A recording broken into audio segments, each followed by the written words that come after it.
Welcome to PG education. BEO எக்ஸாமுக்கு நம்ம Tamil topic வைஸாக டெஸ்ட் பார்த்துட்ருக்கோம். இந்த வீடியோவில் சங்க இலக்கியத்திலிருந்து குறுந்தொகை டாபிக் வைஸ் டெஸ்ட் பார்க்கலாம். முதல் கேள்வி பார்க்கலாம். குறுந்தொகையின் அடிவரையறை என்னன்னு கேட்டிருக்காங்க. 4 to 8. அடுத்தது குறுந்தொகை நூலின் பாவகை என்னன்னு கேட்டிருக்காங்க. அகவற்பா.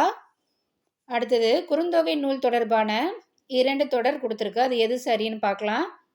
முதல் தொடர் 401 பாடல்களை உடையது, இது சரி. அடுத்தது தொகுத்தவர் பூரிக்கோ என்பவர், இதுவும் சரி. அப்போ 1, 2 இரண்டும் சரி, ஆப்ஷன் பி. அடுத்தது 4வது கேள்வி பார்க்கலாம். நசை பெரிது உடைய நல்கலும் நல்குவர், இவ்வரிகள் இடம்பெற்றுள்ள நூல் எது? குறுந்தொகை. அடுத்த கேள்வி, எழுத்து என்பதற்கு ஓவியம் என பொருள் கூறும் நூல்கள்? பரிபாடல், குறுந்தொகை.